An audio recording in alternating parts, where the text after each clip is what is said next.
pie all over myself. Oh, yeah.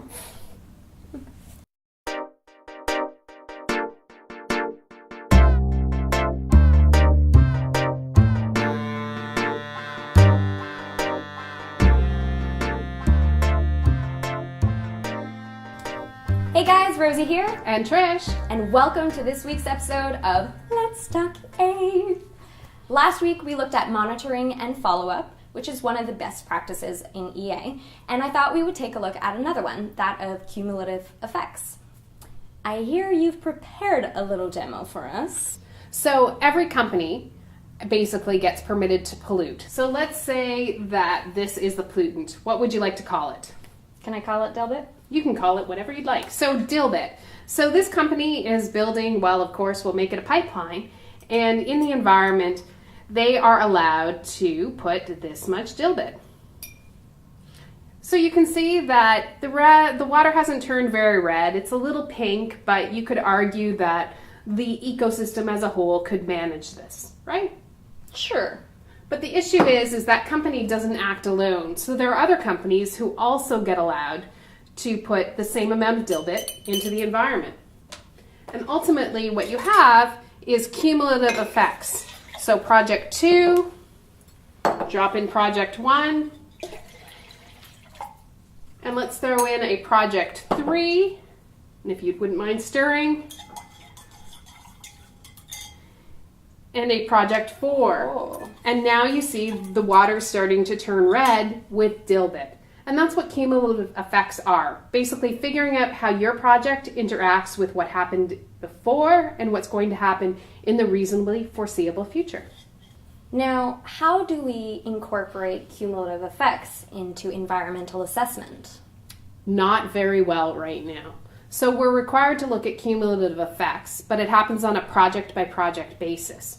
So the first problem with that is we can't agree what the baseline should be. And what happens is what we've decided is the lowest common denominator, so that every project, once they have assessed their impact, they create what's called a new normal. And therefore, the new normal from our watershed with 4 projects is this. This becomes the baseline. That's a little concerning. It is. We need to do a better job. The second problem is that we expect companies to do the cumulative effects assessment on their own, but they don't have the data from other companies. It's not publicly accessible because remember, monitoring results and follow-up aren't currently publicly accessible. So cumulative effects needs to be done by the government, and it needs to be done on a regional basis.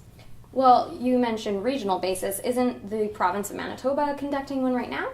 So as part of a recent environmental assessment into a transmission line project by Pole 3, the Manitoba government and Manitoba Hydro committed to doing a regional cumulative effects assessment for northern Manitoba, particularly 3 river systems. And so they're on phase 2, and it's supposed to go to hearings, but it's pretty stalled at the Clean Environment Commission level. So it's been supposed to be going to hearings for, I'd say, close to 6 or 7 months now. We need a little push to get the government of Manitoba to fund the hearings of the regional cumulative effects assessment for the history of hydroelectric development in northern Manitoba.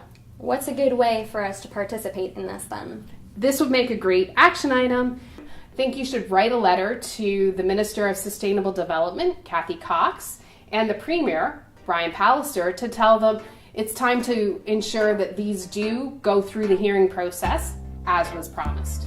Well, that's a great action item, and we will include all those addresses in our video description, so check it out there. And then we'll see you next week on Let's Talk EA.